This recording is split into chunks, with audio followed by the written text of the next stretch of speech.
A partir de agora está no ar Agro e Prosa Podcast, o seu podcast do agronegócio. Oferecimento Precisão Aeroagrícola. Alta tecnologia, eficiência e produtividade no campo. Com a precisão aeroagrícola, você tem maior uniformidade na aplicação, sem amassar plantas e sem compactar o solo. Tudo isso com menor impacto ambiental e uma equipe comprometida com ética, respeito, inovação e resultados. Certificação em aplicação aeroagrícola sustentável, base em Catalão e pontos de apoio em Goiás, Minas Gerais e São Paulo. Precisão Aeroagrícola, sua aplicação em boas mãos. Acesse www.precisãoaeroagrícola.com.br. Agro e Prosa, apresentação Divino Ronaldo. O meu entrevistado de hoje é José Barreto, CEO da Aquio Produtos Alimentícios. O tema da nossa entrevista será Estímulo à produção de derivados de mandioca.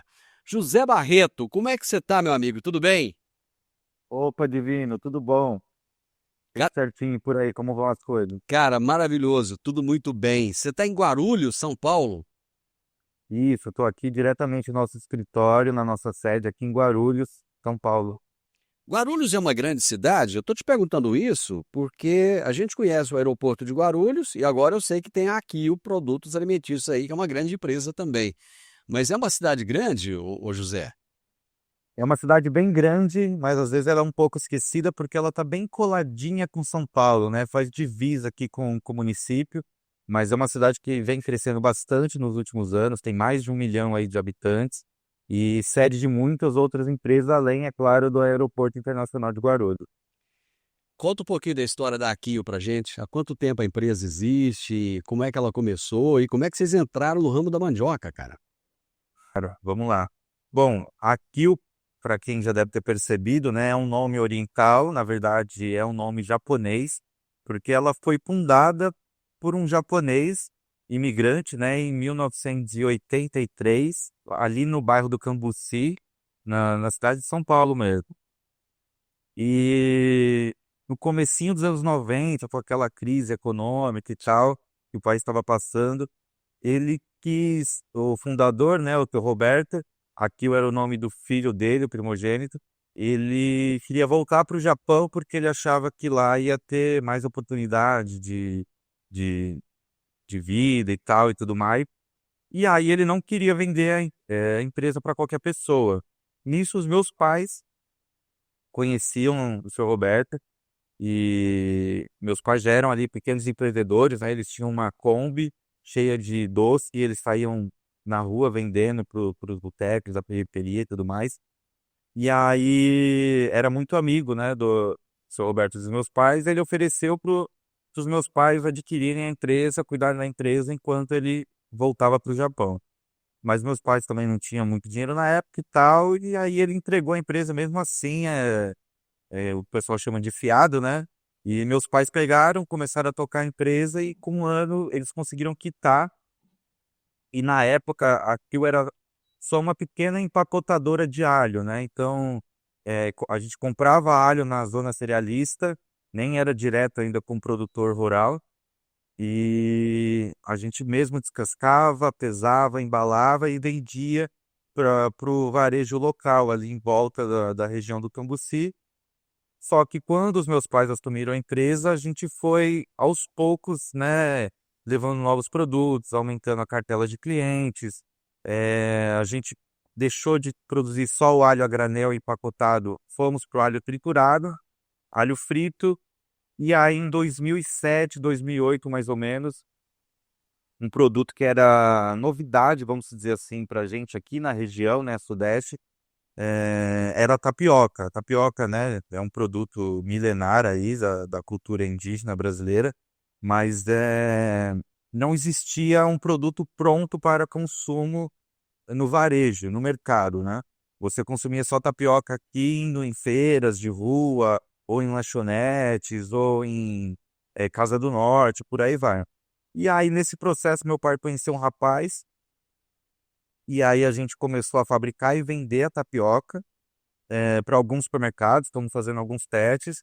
Só que o povo foi gostando tanto do produto que ele se tornou o nosso carro-chefe e desde 2010 a tapioca tem sido o principal produto aqui da Kill, né? Onde a gente tem investido cada vez mais em inovação, em diversificação de produto, em oferecer um produto de melhor qualidade para o nosso cliente, né? Então a gente trabalha com tapioca, mas eu falo que a gente está em constante mudança, né? Time que está ganhando se mexe sim para melhorar cada vez mais. É muito inusitado, quando eu vi a história de vocês, eu quis trazer para minha audiência, meu público, justamente porque eu achei interessante. Cara, eu nunca imaginei alguém, de repente, visualizar a tapioca como um produto industrial, né? Porque sempre a gente vê tapioca, você chega no hotel, aí o pessoal faz uma tapioquinha ali e tal. Eu como tapioca todo dia de manhã, porque graças a Deus na minha casa tem a Dona Maria, que ela leva da casa dela, ela é nordestina, ela já leva a tapioquinha prontinha para mim, então eu tenho o hábito de comer a tapioca e eu gosto muito. Mas é assim, eu fico imaginando, cara, como é que foi pensar nisso, né? Vamos pegar esse produto, industrializar. O que que a tapioca da Aquil tem de diferente da tapioca da feira? Show, vamos lá. Bom, como você falou, não tem muito segredo, né? A tapioca é um produto, exatamente, foi ali desenvolvido pelos povos originários, né? E é consumido de diversas maneiras, e principalmente na região norte e nordeste do país. Mas assim, com a globalização, a digitalização das coisas, nesse processo aí no início dos anos 2000 para cá, a tapioca se tornou um produto, a gente pode dizer que ele foi redescoberto pelo brasileiro, né? Eu acho que a Kill, assim como outras marcas importantes do ramo de tapioca, foram pioneiras nessa questão de industrialização, né? Eu acho que a gente fomos agentes importantes dessa fase de industrialização da tapioca, porque antes de 2007, 2008, antes da gente existir, você só consumia tapioca aqui em São Paulo ou em feiras livres de rua, ou exatamente em Casa do Norte, ou você mesmo produzia sua tapioca em casa a partir da fécula da mandioca. E só que assim, criar um processo industrial, trazer essa essa produção para dentro da indústria foi um processo extremamente difícil no começo para a gente, porque não existia maquinário específico para isso. Então, eu lembro que na época meu pai, ele mesmo, junto com um torneiro mecânico, ele mesmo que ia desenhando da cabeça dele, criando ali rascunhos de maquinários, de como que a gente poderia melhorar o processo fabril, aumentar a agilidade na fabricação da tapioca. E assim, eu posso dizer que lá no começo, quando a gente começou em 2007, para hoje, mudou completamente, assim, 100% todo o nosso processo de fabricação. Porque lá atrás a gente estava muito alinhado, né, com a produção de tapioca muito parecida, que já era ali do Nordeste. Ela é muito feita de forma artesanal, em áreas rurais. E aí a gente pegou esse processo artesanal e aos poucos a gente foi trabalhando ela para trazer mais qualidade, mais segurança ali no produto. E por isso que eu digo, né, que é um produto muito vivo. A gente está sempre pesquisando melhorias, trabalhando melhor os nossos fornecedores de fécula. É um quebra-cabeça. Então a gente está. Até a água influencia, né? Porque é uma matéria-prima muito importante ali na fabricação da tapioca. Então a gente está sempre olhando para todos os pequenos detalhes. Cara, o que que aconteceu que a tapioca se tornou tão popular no Brasil inteiro? Porque antigamente a gente só via tapioca quando ia para o Nordeste, chegava nos hotéis, tal, o pessoal oferecia. Hoje não, você chega em São Paulo, você chega em qualquer lugar, tem lá um cantinho que o pessoal prepara a sua tapioca. O que que levou a isso? Vocês chegaram a fazer algum estudo, alguma coisa? Eu acho que assim, a tapioca ela sempre foi muito conhecida, mas ela não era muito consumida, justamente porque não existia eh, antes da gente essa facilidade de você ter uma massa pronta para consumir em casa. Então, eh, por exemplo, aqui em São Paulo, né, é uma região muito migratória de pessoas que já vêm do norte, nordeste, na verdade de todo o país, né? E aí era uma cultura muito ali caseira, então era só entre os familiares, às vezes exatamente a matriarca ali da casa, ou algum conhecido, algum tio que fabricava ali a sua massa de tapioca, né? E distribuía ali para os familiares, ou só comia na casa da avó, na casa da tia e tudo mais. E, e quando a gente começou a produzir, vender, disponibilizar esse tipo de produto no varejo, eu acredito que a gente só uniu o útil ao agradável, porque as pessoas já amavam a tapioca, talvez só não sabiam como acertar o ponto dela direito e tudo mais. Então eu acredito que aquilo foi uma facilitadora ali nessa dieta brasileira, né? Porque é um produto muito brasileiro, a mandioca é considerada a rainha do Brasil, e ela fornece diversos produtos, não só, né, a fécula, e dela dá para a gente fazer diversos outros produtos.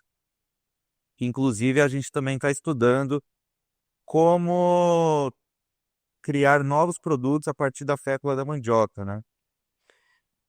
Vocês recebem a mandioca in natura ou vocês já recebem a fécula?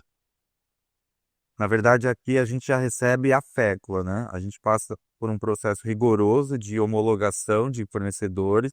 A gente tem fornecedores aqui parceiros de longa data e que a gente provavelmente não troca, né? Porque a gente gosta sempre de manter a mesma qualidade, eh, saber a procedência da mandioca que a gente está consumindo. Isso é muito importante para a gente porque é um produto vivo, né? Então, se ele foi mal colhido, se foi mal processado, automaticamente vai gerar uma fécula de procedência ruim também. Então, a gente está sempre ali colado direto com os nossos parceiros. Bom, acho que você chegou no ponto que eu queria, porque, no geral, pelo menos aqui na minha região, parece que não existem grandes produtores de mandioca, né?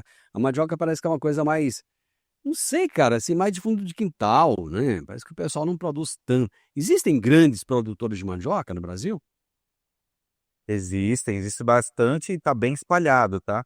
Hoje, se eu não me engano, o Brasil não é o maior produtor de mandioca do mundo, se eu não me engano, é algum país do Sudeste Asiático, mas assim, a mandioca é uma raiz brasileira. Ela foi descoberta aqui, né? Foi domesticada pelos povos originários lá na região da Amazônia, que ali é o berço da onde nasceu tudo. E da mandioca, né, se faz a pécula, se faz a farinha, se faz o polvilho azedo, se faz o polvilho doce, se faz a farinha d'água, se faz a tapioca granulada, que é outro tipo de tapioca que a gente trabalha aqui também. E existem diversas variedades de mandioca, né? Lá no começo existiu a mandioca, ela é dividida ali em classificada de diversas maneiras, né? Mas as duas principais é a mandioca mansa e a mandioca braba, que a gente chama, né? Que uma é domesticada, não tem ali o ácido cianídrico, que é um componente venenoso, e já contém nessa mandioca braba, que é a mandioca que você precisa cozinhar ela, porque senão você pode ali sofrer algum tipo de intoxicação alimentar. A mandioca específica para fazer a fécula da tapioca, por exemplo, são raízes de mandioca mansa, que é essa mandioca não sem, né, quantidades enormes de ácido cianídrico. Mas da mandioca brava também se faz outros tipos de produto, inclusive até o uso da folha dela para fazer a maniçoba, que é um prato típico lá da Amazônia. Mas assim, hoje, a produção de mandioca no país, ela vai de norte ao sul, né? Tem ali na região de Roraima e Amapá, que inclusive, né, tá passando por um processo aí delicado do caso de vassoura de bruxa de mandioca, tapetando as plantações na região norte. No Nordeste também é muito tradicional a plantação, e no Sul também, aqui na região do Paraná, até Mato Grosso do Sul, já se planta mandioca, que é da onde vem, né, a nossa matéria-prima, que é mais aqui da região do Paraná. Cara, eu já fiz uma entrevista aqui a respeito da vassoura de bruxa. É terrível, né? O estrago que faz, o prejuízo que traz é muito grande. Deixa eu te fazer uma outra dúvida aqui, te fazer uma outra pergunta. a respeito de variedades. Existem muitas variedades, porque você falou da mandioca brava e da mandioca mansa. Mas, por exemplo, milho, soja, você tem híbridos, variedades, os mais diversos, né? Desde aqueles ali com tempo de colheita menor, enfim, existem variedades diferentes. No caso da mandioca, funciona da mesma forma ou não? Existem muitos estudos, muitas pesquisas em cima da cultura da mandioca? Sim, existem muitos estudos, acredito que ainda dá para se estudar muito mais, né, a mandioca, mas acho que ainda falta um pouco de incentivo para os estudos, para desenvolvimento de novos produtos, para desenvolvimento de soluções, né? Porque a fécula hoje não é usada só para alimento. Se eu não me engano, ela é muito utilizada também na indústria petroleira, né? Que a fécula de mandioca é usada lá para alguma coisa de perfuração de poço de petróleo. Então ela vai muito além de ter só uma função, né, de alimentar. Então a mandioca, assim como o milho, conforme você falou, é um produto vivo que foi domesticado ali, né, pelo homem, e que está em constante mudança, constante cruzamento de uma com a outra. A mandioca mansa, que a gente chama, ela não veio da natureza, ela existiu de acordo, né, com que os povos originários foram domesticando a mandioca até ela perder esse veneno que a gente chama. Então, assim, existem hoje uma ramificação enorme de tipos de mandioca e para cada uma é destinada para um melhor tipo de produto ou para um melhor tipo de finalidade, né? A fécula, na verdade, ela pode ser feita com qualquer raiz de mandioca, mas assim, aqui na Kill a gente tem algumas específicas que a gente não gosta porque a gente já testou no processo fabril e ela não funciona direito igual algumas outras variedades. Existe algum estudo a respeito do consumo de mandioca no Brasil? Olha, se existe, eu não tô sabendo, mas eu deveria existir, viu? Porque é um produto muito rico, né?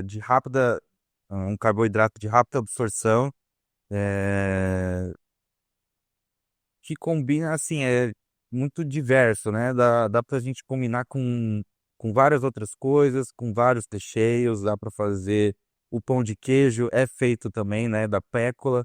A gente chama de polvilho, mas no final é quase a mesma coisa, o processo de fabricação.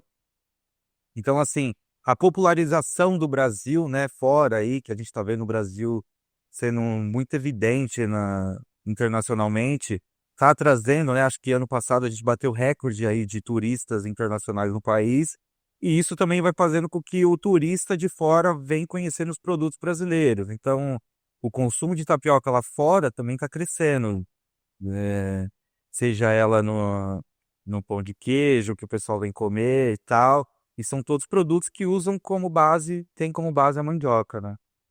Vocês exportam ou não? A gente exporta de forma indireta, né? Alguns representantes que compram da gente aqui, ele mesmo faz a exportação. Cara, como é que é a questão da indústria?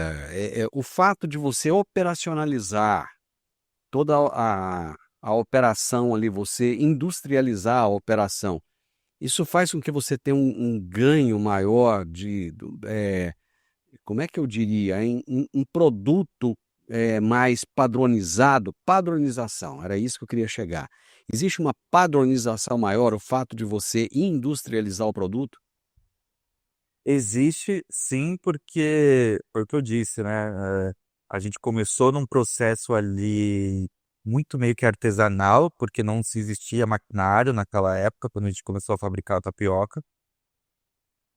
E muito veio da curiosidade, né, da inquietação ali do meu pai de querer exatamente padronizar o processo de fabricação, porque assim a gente conseguiria determinar limites, determinar eh, padrões de como a gente gostaria que a nossa tapioca saísse. Então hoje assim todo o nosso processo de fabricação existe ali regras, manuais, padronizações de como ela deve ser fabricada.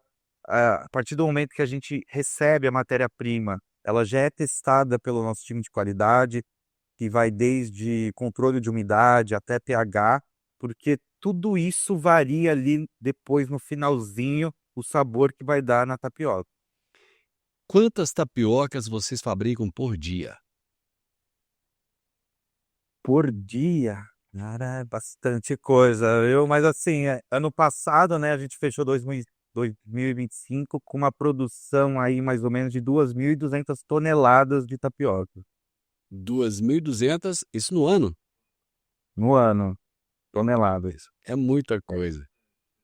Comendo bastante mandioca. Agora vocês estão no processo de robotização da fábrica?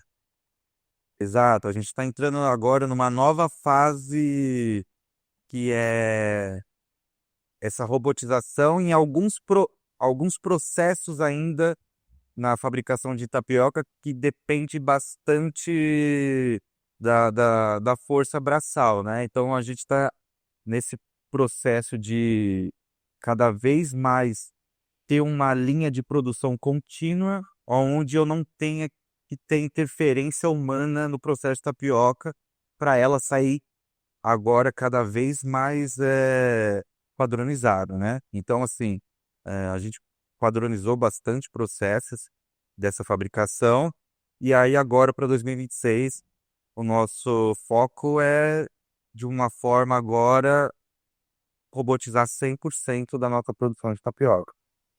Você falou do controle de qualidade. Vocês chegam a visitar a propriedade rural para verificar como é que está o processo de produção, visitar ali os produtores, conversar com eles? Como é que funciona essa relação da indústria com esse produtor da mandioca, esse fornecedor? Bom, vamos lá, a gente faz visitas sim nos nossos parceiros, né? Inclusive, ano passado a gente fez uma visita, até gravamos uma websérie, está disponível lá no nosso canal do YouTube. A gente mostrou exatamente, quis mostrar, né, trazer um pouquinho mais perto do consumidor, lá da onde vem a mandioca, todo o processo dele, a colheita, o processamento dela até se tornar fécula, né? Então, por exemplo, os produtores, muito lá da zona rural, são de cooperativas, né? Mas a empresa parceira com a qual a gente trabalha, a gente tem combinado exigências mínimas da nossa qualidade com a qualidade deles, que estão sempre ali conversando, para exatamente manter um padrão daquela fécula. Então, assim, mandioca, né, ela é muito sensível. Então, não sei se você já chegou a ver e tal, uma mandioca que já foi colhida há muito tempo, e aí você corta no meio, ela não tá branquinha 100%. Isso, Ela tá meio amarelada, tá? isso, exatamente. Ou com os pontinhos já preto ali de mofo e tal. Isso. Isso pra gente não serve, sendo que existem fecularias que processam a mandioca assim de qualquer jeito. Para mim, a mandioca dar uma fécula boa, ela tem que ser colhida e processada no máximo em 24 horas. Então, assim, ela tem que colher, já ir direto pro barracão, lavar, processar e ser transformada ali, né, em uma massa pré-fécula em até 24 horas. Exatamente por isso, para não dar tempo de depois da colheita ela oxidar, fermentar ou passaria algum cheiro, algum gosto diferente para a fécula. Então, existem vários cuidados, que é desde a da plantação, né, até a colheita e o processamento da mandioca. A colheita ainda é manual ou não? Ela não é mais manual, já existe ferramentas, né, máquinas de colheita. Eu perguntei para você anteriormente se havia grandes produtores de mandioca. Qual é o perfil do produtor? Do fornecedor para a indústria. Ele é grande produtor? Você falou de cooperativa ainda há pouco? Ou existem pequenos produtores também que se unem? Como é que funciona todo esse processo? E se vocês incentivam, inclusive, a criação de cooperativas? Claro, eu acho que a gente já trabalha aqui com pecularias, né, que tem já esse incentivo ali com os pequenos produtores ou com essas cooperativas, mas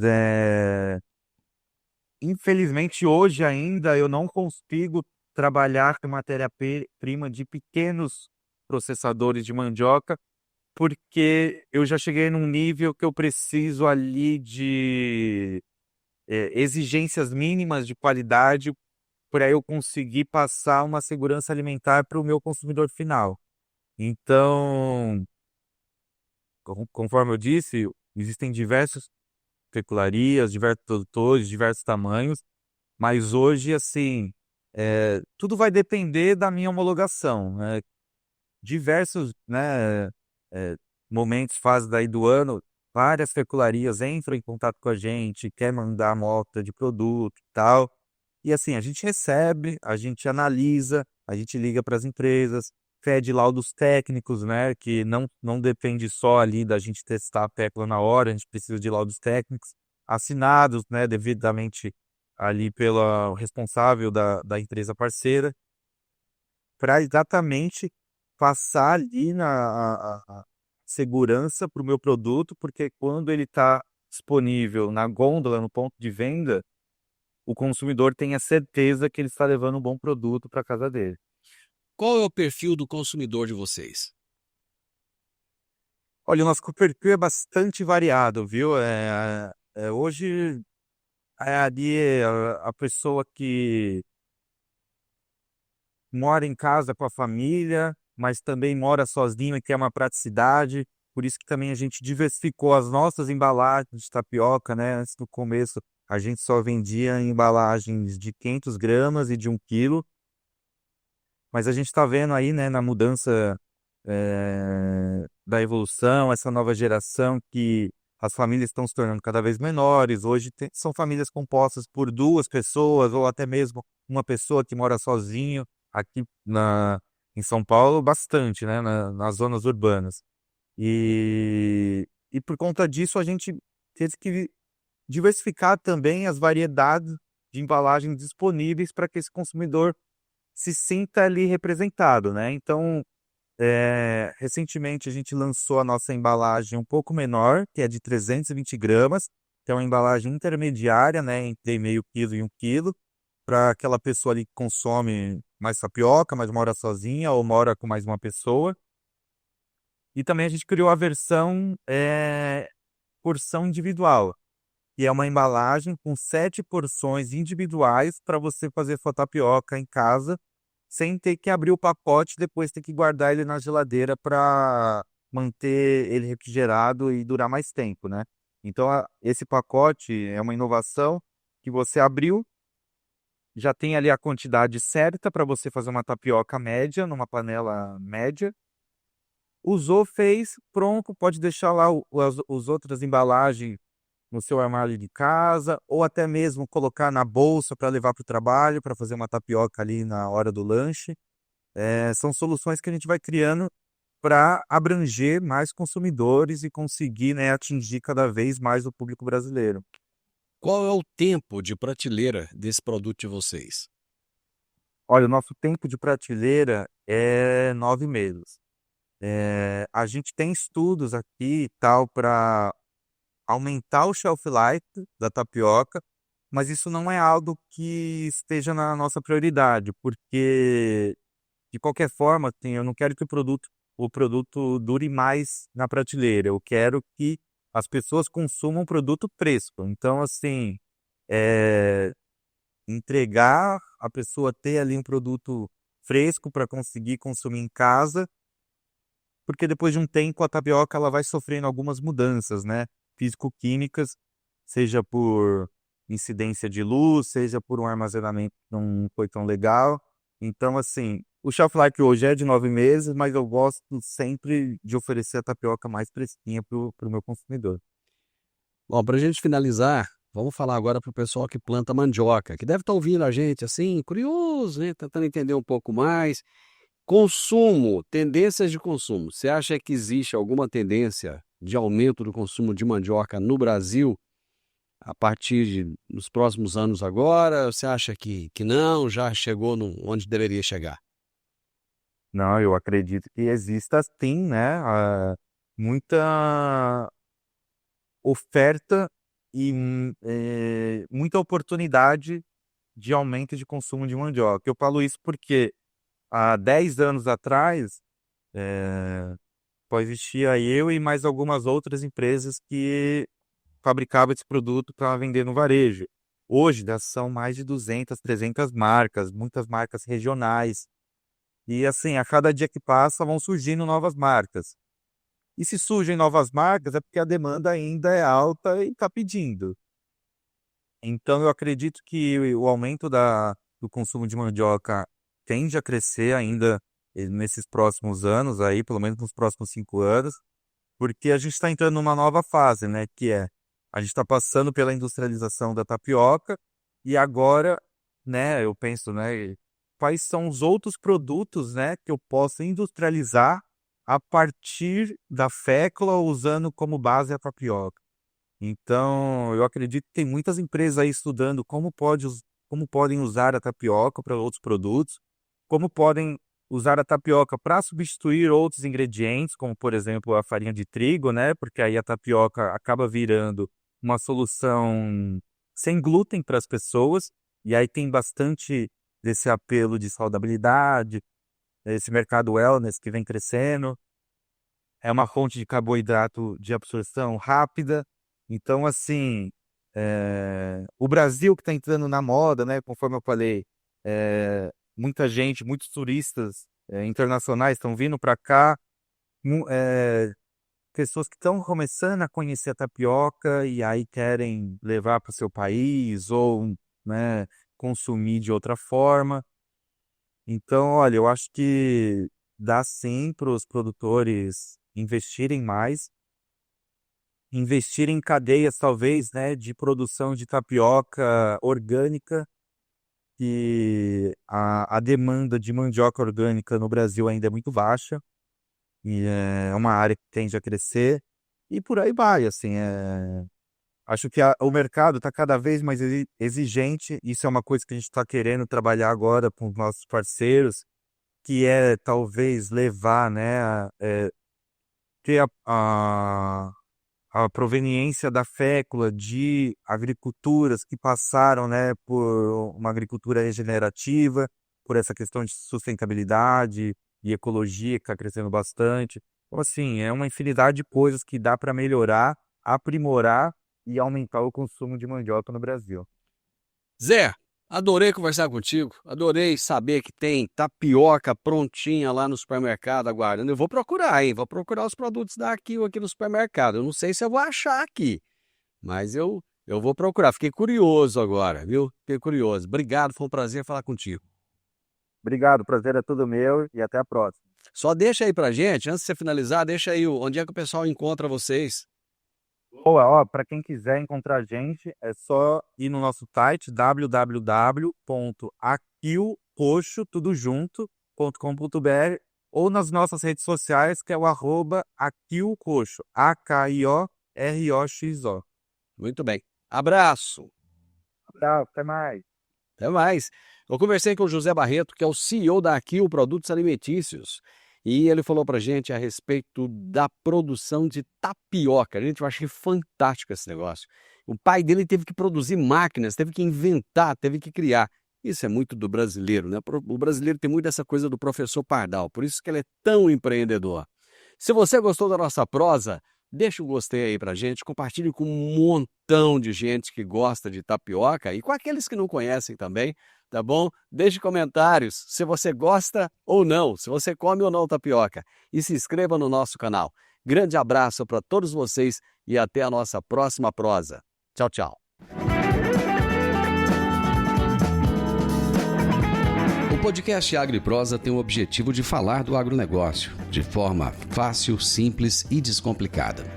Diariamente conversamos com os maiores atores do agro e abordamos os mais diversos assuntos de interesse de produtores rurais, técnicos, pesquisadores, profissionais da área e simpatizantes do agronegócio.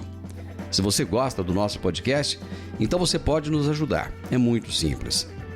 Basta seguir-nos nas principais plataformas de streaming e também no YouTube. Se você deixar um gostei, compartilhar os episódios e deixar um comentário, já vai nos ajudar muito a dar relevância tanto ao podcast quanto ao canal. E o mais importante de tudo, nos siga para receber notificações de novos vídeos e episódios. Um grande abraço para você e até a nossa próxima prosa.